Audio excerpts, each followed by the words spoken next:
यहाँ तो मैं देखता हूँ तो वो जो है ड्रामे कर रहे थे कि ठंडा पानी है, इसमें सरिया है, हमारे लग जाएगी।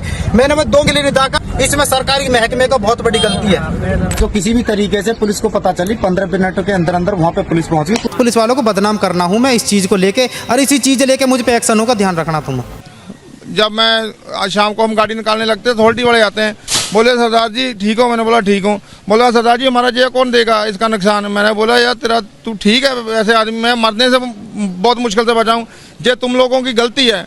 जब यहाँ पे नाला है जहाँ दोस्तों, क्या आप कल्पना कर सकते हैं कि एक बेटा अपनी गाड़ी की छत पर खड़े होकर करीब 2 घंटे तक अपनी जान की भीख मांगता रहा। अंधेरी रात में फोन की टॉर्च जलाकर बता रहा कि कोई मुझे देख ले और मुझे बचा ले, और वो चिल्ला रहा था पापा मुझे बचा लो, मैं जीना चाहता हूँ। कि पापा प्लीज मुझे बचवा लो, प्लीज मेरी हेल्प करो, जो और भी लोग यहाँ पे खड़े थे प्लीज मुझे बचा लो। लेकिन अफसोस, सिस्टम की सुस्ती और इंसानियत की हार ने 27 साल के जवान इंजीनियर को हमेशा के लिए छीन लिया। लेकिन मौके पे जो मौजूद थे वे हैं फायर ब्रिगेड वाले, उनके पास सारी सुविधा थी, लेकिन उन्होंने लड़के को नहीं बचाया। 17 जनवरी को युवराज मेहता, जो कि एक सॉफ्टवेयर इंजीनियर, टाटा भुरका पार के पास सड़क पर एक जानलेवा 90 डिग्री का मोड़ था, वहां ना कोई बैरिकेड था, ना कोई रिफ्लेक्टर था और ना ही कोई चेतावनी लाइट। कोहरे और अंधेरे में युवराज की गाड़ी सीधे एक निर्माणाधीन मॉल के गहरे गड्ढे में जा गिरी, जो कि बारिश के पानी से भरा हुआ था। रात को 12:04 बजे युवराज ने अपने पिता को आखिरी कॉल की, और पिता ने उस टाइम युवराज ने 12:04 पे अपने पिता को कॉल की, पापा मुझे बचा लो, मैं जीना चाहता हूँ। युवराज के पिता ने 12:06 पर करेक्ट 112 को सूचना दी ताकि मेरे बेटे की हेल्प हो सके, और 12:15 पर वहां पुलिस भी मौके पर पहुंच गई। अगले 1.5 घंटे तक सिर्फ तमाशा हुआ। फायर बचाव दल ने यह कहकर पानी में उतरने से मना कर दिया कि पानी बहुत ठंडा है, अंदर सरिया है। क्या इन जवानों को ट्रेनिंग नहीं दी जाती कि पानी ठंडा भी है या गर्म भी है, लोगों की जान बचानी है? नहीं, इन लोगों को सरकार पैसा देती है, हम जैसे लोगों का टैक्स देती है ताकि हम जैसे आम नागरिकों की जान बच सके। लेकिन प्रशासन की लापरवाही से युवराज मेहता की जान चली जाती है। लगभग 1.5 घंटे तक वो चिल्लाता रहा बैटरी की टॉर्च से ताकि मुझे कोई बचा ले, और वो कहता रहा पापा प्लीज मुझे बचा लो, मैं जीना चाहता हूँ।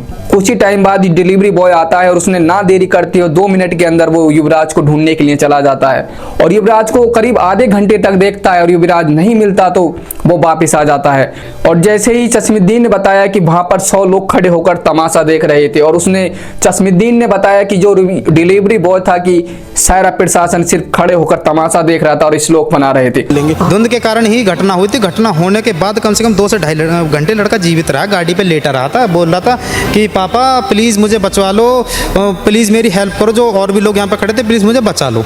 ठीक है जी, मैं सुनाई दे रही जी, टॉर्च फ्लैश दिख नहीं रहा था, टॉर्च मार के बोल रहा था, उसकी आवाज आ रही थी। उनके पिता ने बताया था कि सिर्फ पूरा प्रशासन श्लोक बनाने में 2 घंटे बिता दिए थे। फिर उन लोगों ने 2 घंटा तक केवल श्लोक बनाने में समय खर्च किया। लेकिन अगर कोई नेता आता तो 24 घंटे में सारा काम हो जाता है, लेकिन यहाँ प्रशासन की लापरवाही से 1.5 घंटे में एक लड़की की जान नहीं बचा पाई। लेकिन प्रशासन को पता था कि इस जगह पहले भी मौत हो चुकी है, लेकिन प्रशासन ने इनको लापरवाही करते हुए फिर दूसरी मौत हो गई। 30 दिसंबर को इसी जगह एक ट्रक जाकर गिर जाता है, लेकिन वो गिरने से बच जाता है। उसी जगह उस ट्रक ड्राइवर को वहां के आम नागरिकों ने उस लड़के को रेस्क्यू किया, लेकिन उस लड़के ने सच बताया कि वीडियो की जब उसे पता चला कि मुझसे ना तो मेरी रक्षा करी ना मेरे ट्रक की, और मैंने बोला था कि आप जेसीबी मंगवाइए, मैं आपको पैसा दूंगा, लेकिन पुलिस ने कोई कार्रवाई नहीं की। बोले कि वो लड़कियों के पास तो जेसीबी का कोई प्रबंध नहीं है, लेकिन पुलिस तो मंगा सकती है ना जेसीबी। अगर पुलिस चाहती तो क्या नहीं कर सकती। जब मैं आज शाम को हम गाड़ी निकालने लगते अथॉरिटी वाले आते हैं, बोले सरदार जी ठीक हो? मैंने बोला ठीक हूँ। बोला सरदार जी हमारा ये कौन देगा इसका नुकसान? मैंने बोला यार तेरा तू ठीक है ऐसे आदमी, मैं मरने से बहुत मुश्किल से बचाऊँ, ये तुम लोगों की गलती है। जब यहाँ पे नाला है जहाँ सोने की व्यवस्था भी नहीं ऊपर लेते हैं, वो हमें दिया तो पुलिस वाले उसको बोले लड़के को कि आप ले जाओ इसको अपने रूम में। तो अगले वो तो इतना है कि उसके बच्चे नहीं थे घर पे, अगला मुझे ले गया। अगर उसके बच्चे होते वो थोड़ी लेके जाता अपने घर पे, तो पुलिस को रात ही चाहिए था, पुलिस मुझे थाने में ले जाती, मुझे थाने में रख लेती। सुबह मैं अपना फ़ोन करता, मेरा फ़ोन और पर्स नीचे गिर गया, तो रात को मैं इतना घबरा गया, मेरे पास नंबर नहीं था किसी का। ये तो ऊपर वाले का अच्छा है कि शरीर में जान थी, मैं बच गया। अगर कोई मेरी जगह और होता मर जाता नीचे ही। ये तो मैंने दिल नहीं छोड़ा, अगर दिल छोड़ जाता तो मर जाता वहीं नीचे। लेकिन क्या पुलिस यही करेगी? पुलिस का काम है कि आपातकालीन में हर किसी व्यक्ति की रक्षा करना। ये दूसरी घटना हुई। अगर पुलिस प्रशासन उसी टाइम गौर दे देता जिस टाइम वो ट्रक ने बैरिकेड तोड़ा था, तो शायद युवराज हमेशा के लिए नहीं जाते। और जैसे चश्मुद्दीन ने खुलेआम एक्सपोज किया तो पूरा प्रशासन एक तरफ हड़कंप मच गया। प्रशासन ने उस पर दबाव बनाया और उसका बयान बदलवाया। आप पहले का बयान देखिए। 2 घंटे उस लड़के ने अपने फोन की टॉर्च जला के रोड पे जितने भी लोग चल रहे थे उनसे मदद मांगी थी। कार्ड में काम करता हूँ, तो मैं 1:45 में मेरा ऑर्डर बाजा ली ग्राउंड का, तो मैं यहाँ था, मैं देखता हूँ तो वो जो है ड्रामे कर रहे थे कि ठंडा पानी है, इसमें सरिया है, हमारे लग जाएगी। मैंने 2 मिनट देखे, मैं कहीं ड्रामा क्या कर रहे हैं। मैंने बोला तुम बाहर आओ, मैं जाता हूँ। मैंने अपने सारे कपड़े उतारे।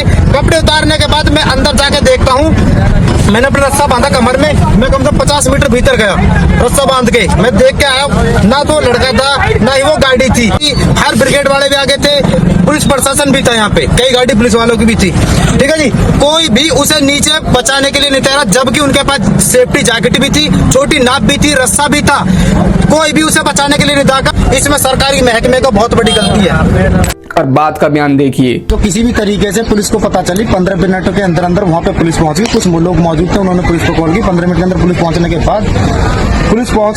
बाद उसने, इतने ही मैं पहुंचता हूँ कुछ समय बाद, थोड़ी सी देर बाद ही, तो पुलिस अपनी कार्रवाई में लगी हुई थी।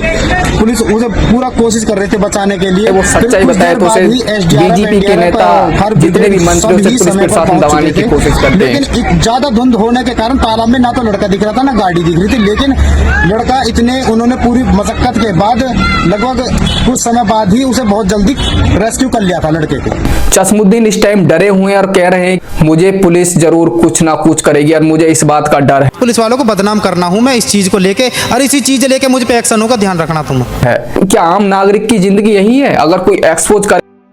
लेकिन अफसोस की बात तो यह है कि पुलिस से लेकर थाने से लेकर एनडीआरएफ, एसडीआरएफ, सब पूरी टीम होने के बाद भी उस युवराज मेहता की जान नहीं बचा पाई। यही एक प्रशासन की लापरवाही। अगर वो चाहते तो वो ठंड बहाना ना देकर उस लड़के की जान बचाई जा सकती थी।